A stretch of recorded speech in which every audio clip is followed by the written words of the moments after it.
ಮೇ ಜೂನ್ದು ಅಂದರೆ ಮೇ ತಿಂಗಳದ್ದು ನಾವು ಮಾಡಬೇಕು.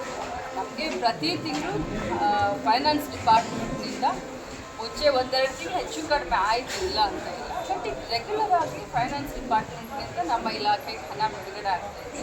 ನಮಗೂ ಎಲ್ಲರಿಗೂ ಗೊತ್ತಿದೆ. ಈಗ ಡೈರೆಕ್ಟಾಗಿ ನಮ್ಮ ಇಲಾಖೆಯಿಂದ ಬೆನಿಫಿಷರಿಗೆ ಹೋಗ್ತಾ ಇದೆ. ಈಗ ಒಂಚೂರು ತಾಲೂಕ್ ಪಂಚಾಯತ್, ಜಿಲ್ಲಾ ಪಂಚಾಯತಿ ಸ್ವಲ್ಪ ಸುತ್ತಾಡ್ಕೊಂಡು ಬರಬೇಕಾಗಿದೆ, ನಮಗೆಲ್ಲ ಗೊತ್ತು. ಸೊ ಅದಕ್ಕೆ 1 ವೀಕ್ 2 ವೀಕ್ ಡಿಲೇ ಆಗಿರ್ಬೋದು ಅಷ್ಟೇ. ಬಟ್ ಗೃಹಲಕ್ಷ್ಮಿ ಅಕೌಂಟ್ಗೆ ಫೈನಾನ್ಸ್ ಡಿಪಾರ್ಟ್ಮೆಂಟ್ ದುಡ್ಡು ಕೊಡ್ತಾ ಇದೆ. ಮುಖ್ಯಮಂತ್ರಿ ಅವರಿಗೆ ಅದ್ರ ಬಗ್ಗೆ ಕಾಳಜಿ ಇದೆ.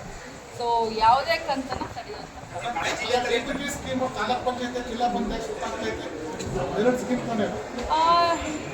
ಅದ್ರ ಬಗ್ಗೆ ಮಾತಾಡ್ತೀನಿ ನಿಮಗೆ. ಯಾಕಂತಂದರೆ ಇಂತಿಷ್ಟು ಖರ್ಚನ್ನ ನಾವು ಜಿಲ್ಲಾ ಪಂಚಾಯತಿ ಮುಖಾಂತರ, ತಾಲೂಕ್ ಪಂಚಾಯತಿ ಮುಖಾಂತರ ಮಾಡಬೇಕು ಅಂತ ಹೇಳಿ ಸರ್ಕಾರದವ್ರು, ಕೇಂದ್ರ ಸರ್ಕಾರದೊಂದು ಸುತ್ತೋಲೆ.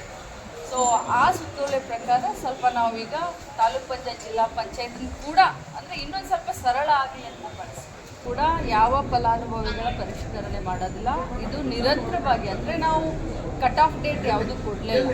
ಇದು ನಿರಂತರವಾಗಿ ಗೃಹಲಕ್ಷ್ಮಿ ಆ್ಯಡ್ ಹಾಕ್ಕೊಂಡೇ ಇದೆ. ಪ್ರತಿ ತಿಂಗಳು 15,000, 20,000, 30,000 ಗೃಹಲಕ್ಷ್ಮಿಗಳು ಪ್ರತಿ ತಿಂಗಳು ಜಾಸ್ತಿ ಆಗ್ತಾಯಿದೆ.